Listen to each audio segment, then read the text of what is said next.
Hello and welcome to Week in Review on Trust Television. It happens to be Eid al-Kabir, so I'd like to say Eid al-Kabir to you watching out there. So on Trust Television, every week we bring to you Week in Review, where we look at some of the biggest stories in the past 1 week. And of course, to the build-up of Salah, we had a lot of activities, a lot of going to the market to do. But now, the Federal Capital Territory Administration has warned against the sales of rams at unapproved locations within the city. And the warning follows the surge in demand for rams as Eid al-Kabir celebrations was closed. So Musa Luka, one of our correspondents, went around this market, the one that was approved, and filed in this report. Eid al-Kabir is one of the festivals celebrated by Muslim faithful around the world. One of the major events that characterize the celebration is the sacrifice of rams. During the period, it has been recorded in Nigeria that there is usually a hike in prices of rams in the market.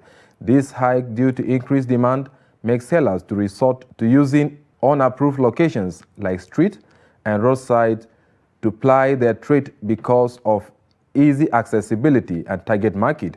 Some streets within Abuja, the Federal Capital Territory, are not an exception to this. Against this backdrop, the Federal Capital Territory Administration, FCTA, has issued a warning to traders selling rams indiscriminately. Speaking to some ram sellers around Jabi Shoprite, Mahadi Abu Huraira acknowledged that the government has restricted selling of rams at indiscriminate areas. They have already requested approval from the Ministry of Environment to be allowed to sell. We did talk with the environmental people, but we are not sure. We haven't yet come to a conclusion whether they are going to give us permit or not. So we are trying. Yeah, we are still waiting for response. Yeah. Okay. Abu Huraira expressed delight with the nature of the ram market despite the harsh economy realities, adding that the patronage increases as the Salah draw nearer. I will say it's somehow directly proportional to the, or inversely proportional to the number of days to the Salah. Earlier when we started on Thursday, the patronage was a bit small, maybe 5 to 10 people per day. While Salah is fast approaching, more people are still coming. And also due to the fact that this is our first time here, this very year, so a lot of people are not actually aware of the place. But since with the suggestion, the patronage is, I would say, it's relatively okay actually. Other sellers in the market are hopeful that despite the increase of prices of rams, they will still find buyers, especially with the coming of the Salah. We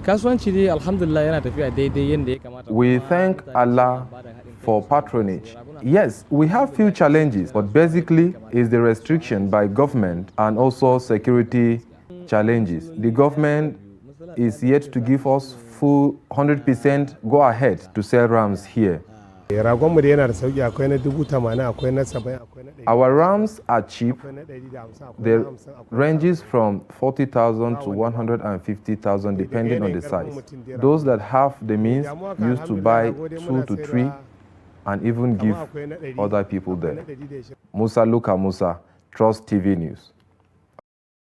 And just before the Eid celebration, traders at Dawa Now Grain Market have appealed to government to provide them with enabling environment to ease the sufferings of Nigerians. The appeal followed the continuous increase in food prices in the market, despite being reputed as largest grain market in Africa. Idris Jibrin reports. Tons of grains arrives and lived here by the truckloads daily, from maize, beans, rice, millet, and several others.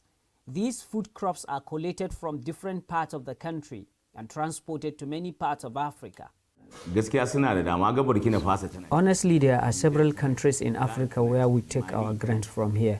You see, Burkina Faso is there, Mali is there, Ghana is there, Niger is there, and several other countries in Africa where we used to take our grains from here. But traders here say there are problems in terms of government intervention. For several years we have been calling on government to come to our rescue, to intervene and be helping us. As at some point, government will say they want to come in terms of exporting our goods to other countries of the world. But even as at that, nothing has been done. And we keep on trying, calling on government to help us, Not quite long ago, we had a meeting in which they said they will intervene so that we will be taking we will be having easy access to taking our goods abroad. But still, we are still having that particular problem. Government is not coming forward to assist.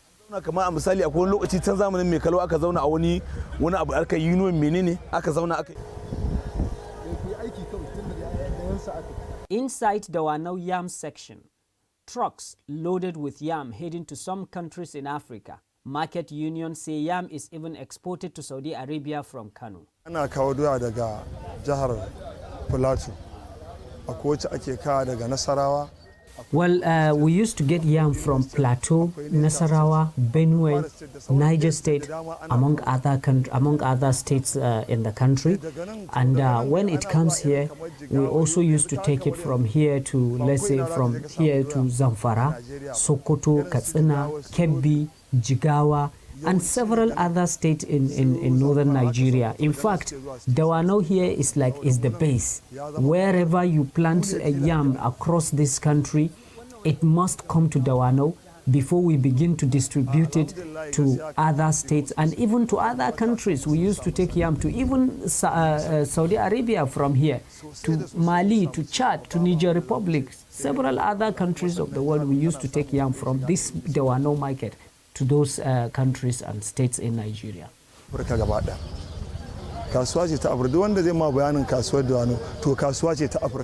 Although grains are available for export here in the Wanao market, but traders say the high cost of food items is attributed to the inability of farmers to access fertilizer and modern farming equipment. Idris Jibrin, Trust TV News, Kano. The wonders of the Wanao market there. But coming back to the Federal Capital Territory, if you're planning to go out to maybe a garden during the Salah, it might be a bit difficult, as the FCTA are planning to checkmate parks and gardens operating within the Abuja city center and now put in place there to resume at 8 and close by 7 a.m. That is to get rid of some of the criminal activities and to create an avenue of accountability using data. And it said it have a negative impact on the business operators of the park and gardens. That's according to the operators of this garden. Trust TV's Aisha Saliu was out there and she filed in this report. Relaxation at parks and gardens within the Abuja city center will henceforth not operate beyond 7 p.m. daily. This, according to the Federal Capital Territory Administration, is as a result of the criminal activities reportedly taking place in some of these spots. FCTA says it is poised to implement the park policy in line with its revalidation and accountability quest. Some of the parks hitherto were surviving under illegality, where the original allottees went maybe and got third parties and sold and transferred on, and certain activities that ought not to be done in the parks were taking place because there are rules that binds the parks, like closing times are supposed to be 7. Then in the parks we are not supposed to erect certain structures, but in this case you go to some of the parks here, you see they even erect structures for event centers, they do, which violates the rules, because the Federal Capital Territory Administration set up that department in order to ensure that things go right in that area. So the issue, I'm saying that revalidation is good, and that was what brought about the 7 o'clock. The Federal Capital Territory is popular for nightlife, and many of the relaxation activities take place after close of work, which is usually from late evening towards midnight. With the implementation of this policy, operators and customers risk losses. I believe so much that it's for a security purpose, but it's going to cause us a whole lot of inconvenience. It's going to affect our workflow and the business. But since the security situation in this country is becoming overwhelming, we have absolutely no choice than to follow the directives of the government. This garden has been running for over 5 years now.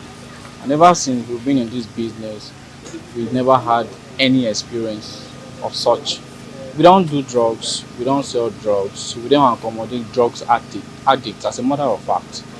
Ever since we've been doing the business, everybody can attest to the fact that our services are top notch.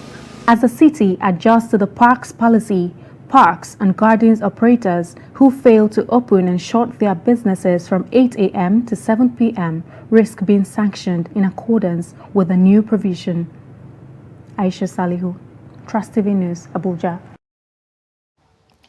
During the week, if you go around the FCT and some major cities across the country, you'll notice that people have spent hours rather on queue just to get fuel. And in some cases, you'll notice that there are no queues in a particular filling station, then there might be an increase in pump price. And to this effect, the House of Representatives during the week lamented the failure by leadership of government agencies in charge of fuel supply to respond to its invitations. To this end, the House has read a riot act to the agencies. And the agencies are the NNPC Limited, the Central Bank of Nigeria, the Petroleum Product Marketing Company, PPMC Limited, and the Federal Ministry of Petroleum Resources, and the Federal Ministry of Finance and the Accountant General of the Federation's office. Take a look. The ad hoc committee on the volume of daily consumption of fuel was set up on Thursday, sequel to a motion sponsored by Honorable Sergius Ogun at plenary. Part of its mandate was to investigate and determine the daily consumption of PMS, premium motor spirit, in the country. But the absence of critical stakeholders like the NNPC, the NPA, the Central Bank of Nigeria, Accountant General of the Federation, and even the Minister of Finance and her Permanent Secretary at the hearing infuriated members, including the representative of the Speaker, Honorable Peter Akpakseson. It is not acceptable to the Parliament that people, organizations that are saddled with the responsibility of managing a critical assignment like the distribution and accounting for the distributed and sold PMS in this country will be reluctant to come here to do their duty. Mr. Speaker, the reason why we had this long list of invitees is as a result of initial engagement we had with some of them, and of course we had some capacity building twice, one in Abuja and one in Lagos. That was where we came to the conclusion that we need a holistic participation in order to have input from wide range of participants in the oil industry. The paying agency, which is the CBN, PPMC, and all of those are not here. What data, what facts can we get from those who are also onlookers or contributors? It must first come from them. In a nation where we have an annual appropriation of about 17 trillion and we're spending over 6 trillion on subsidy alone, almost half of the nation's revenue, and nobody takes it seriously. I'm not too sure whether we want the nation to succeed or whether we want it to go completely under. However, the committee still went ahead with proceeding after intervention by some members advising that legislative time should not be wasted. It then gave time to agencies like IPMAN, DAPMAN, Governors Forum, the Organized Labor, amongst to make submissions. Mr. Chairman, I want us to look at how many of us who have traveled from far and near to be here, how parliamentary man-hour is very expensive. I want to put some amendment to the motions moved by my colleagues to say that a few of them who are legally here, Mr. Chairman, we can take them. But those who are here and do not have the capacity to represent their bosses, Mr. Chairman, I want to ask that those we cannot take them. But as Nigerians, Mr. Chairman, they can sit down, they can watch, they can listen, they can be part of what we are doing, but they may not be able to give any evidence that will be acceptable by this committee. Only last week, there was disagreement between the NMDPRA and IPMAN over bridging the gap as a result of the rising cost of IPMAN's operations, reportedly to the tune of over 70 billion naira in the interim to address the lingering fuel scarcity. The committee thereafter adjourned to a later date. And you're watching Week in Review. More stories shortly. To stay with us.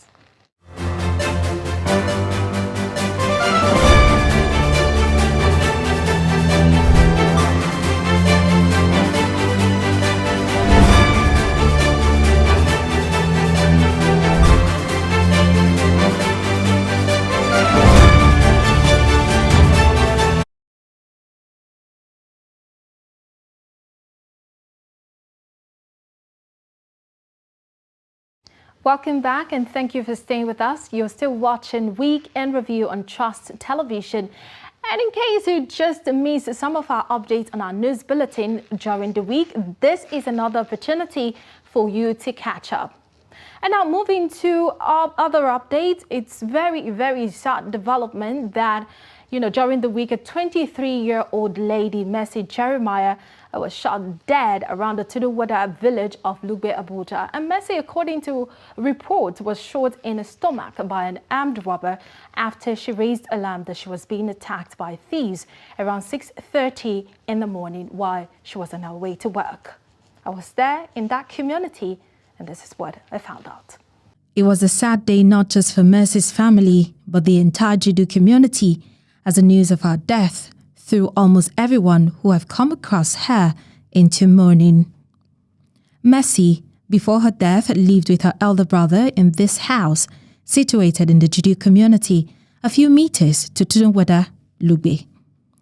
Due to the bad nature of the roads, residents in this community had to walk few meters to a junction that borders Judu and Tudunwada, where Mercy met her assailants. Eze Collins is a commercial motorcyclist. He tried to save Mercy's life after he heard her cry. I can't see the people gather, see one girl for ground, lie down. Then they asked me to help. I dropped my passenger. I carry my passenger and now I discharge the passenger. Carry this girl to Yabisun Hospital. As we went there, they reject her and say they no fit do waiting there for this matter. From the Yabisun to National Hospital. Now this morning I come out. I don't even know some person where they live with me for the same street. Now this morning I come to hear say this girl could not make it. When we visited Mercy's apartment, the house was under lock and key, but we met her neighbor who's yet to come to terms with the fact that Mercy is gone. Now so I take see that thing. Now we just hear say the girl don't die, then shoot her. This to Dunwada road. If we dey go to Dunwada like this, she dey go walk. Maybe she no see bike. So if we know she bike for Judu, we go trek go to Dunwada before we see Okada. Before she even reach the Okada, this to Dunwada road. We just hear say the girl don't die, they don't shoot her. She die. Mercy is a gentle lady. She know they fight. She go just greet you, go her own way. She know they fight, she know they quarrel. After a little interaction with Mercy's neighbor, we got across to the only relative she has in Abuja, her elder brother, who was at Lugbe police station completing processes leading to the release of his sister's remains for her burial in their hometown, Kogi State. He could not hold back tears as he asked for justice for his only sister.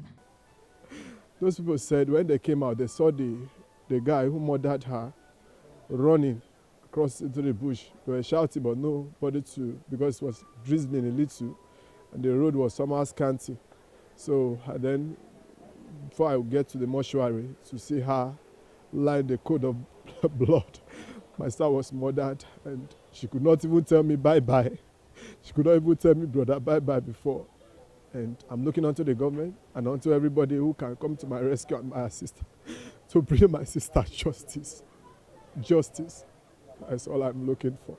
In a telephone chat, the FCT Police Public Relations Officer Josephine Ade said investigation is ongoing. Martia Umar, Trust TV News Abuja.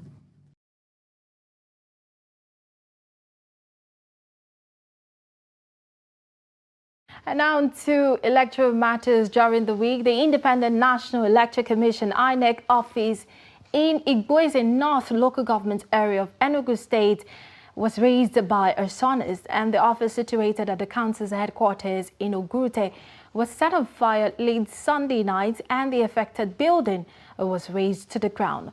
Witnesses say that the State Fire Service, which has an office at Ogurute, could not move in to save the situation until security was provided. The only thing the two fire trucks from Unsuka and Ogurute were able to do was to prevent the fire from spreading to nearby offices. Igboeze North and its neighboring Igboeze South local government area had been under attack recently by gunmen suspected to be affiliated to the indigenous people of Biafra. In response to the attacks, the state government has imposed a 6 p.m. to 6 a.m. curfew and has banned most commercial motorcyclists in the affected local government areas. And authorities of the Kuje Custodial Center say no fewer than 879 inmates escaped during the week when the center came under attack. And of this number, the center says it has rearrested at least 443, while a personnel of the Nigerian Security and Civil Defense Corps attached to the custodial center was killed and 3 personnel of the service seriously injured. Musa Luka Musa was at the custodial center and filed in this report. Burned vehicles, especially burned buildings, and generally quiet atmosphere welcome visitors to the center. It came under heavy shelling on Tuesday night when terrorists broke into the custodial center using explosive devices through the main entrance and the fence of the facility. Presently, 551 inmates are currently in custody, while 443 inmates are still at large. Government functionaries have been visiting the facility to ascertain the extent of damage with a view of restoring and equipping it to forestall future occurrence. Among the functionaries is the Minister of Defense, Bashir Magashi, who had earlier confirmed the attack. I think we are trying to see what we can do to ensure that all the escapees are brought back to the prison yard.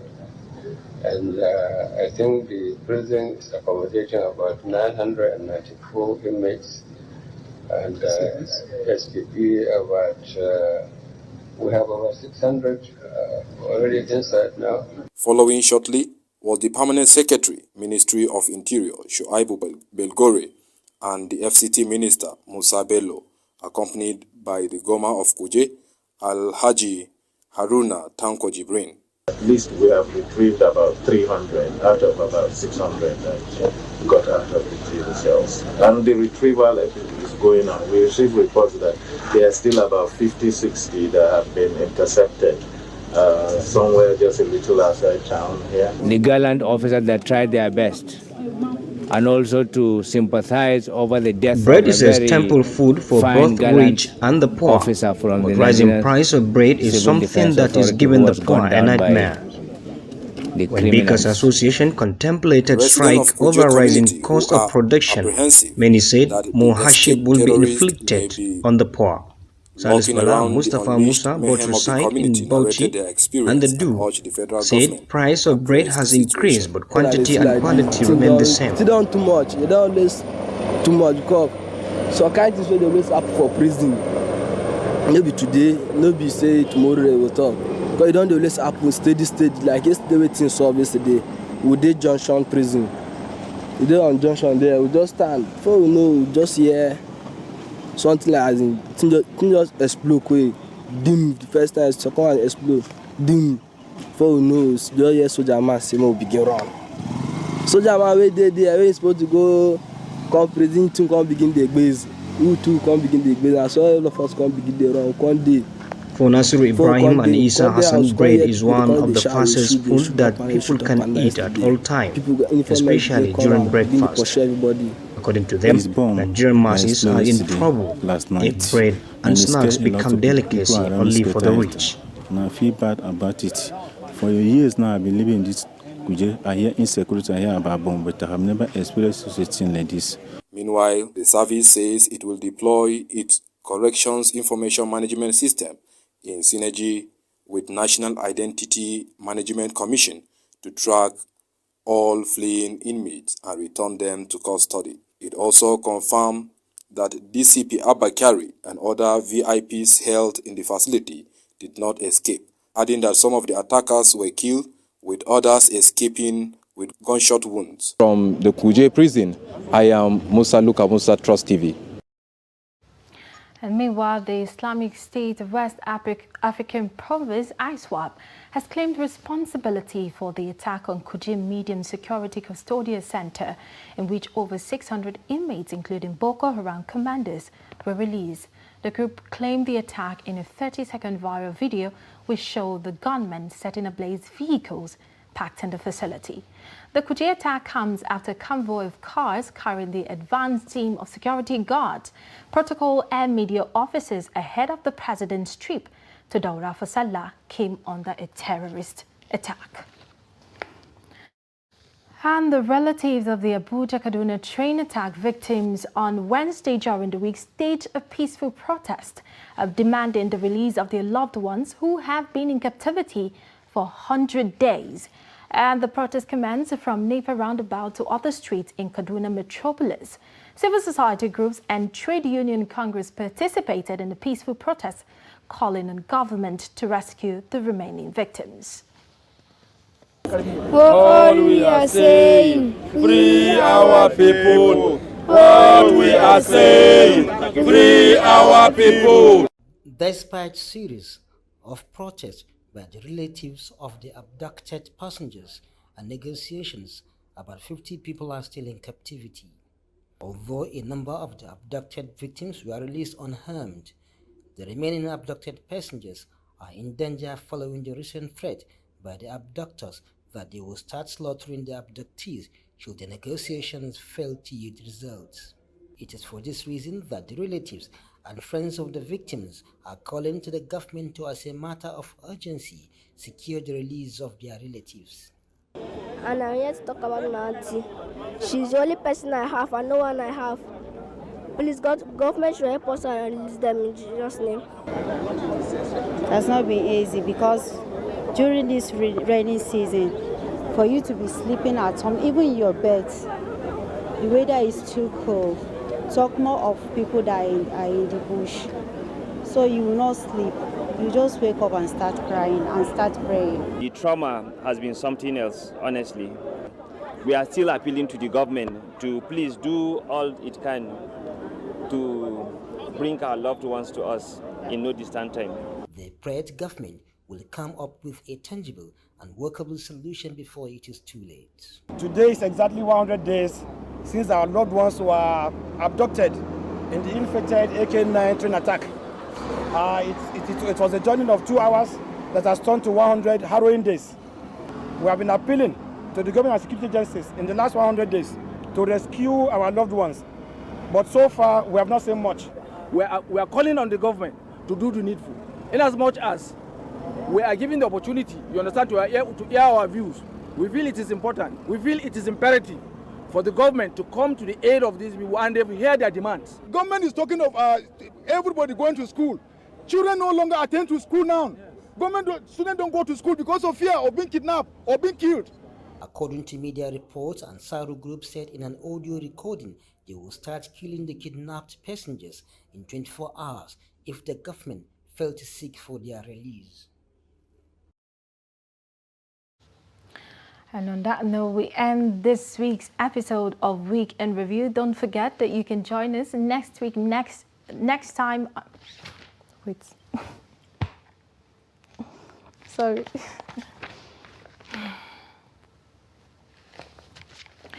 And on that note, we end this week's edition of Week in Review on Trust Television. Don't forget you can join us next week, next station, next time. And for more updates, you can follow us across all our social media platforms. I am Martia Umar. Baraka de Salah and enjoy the rest of your day.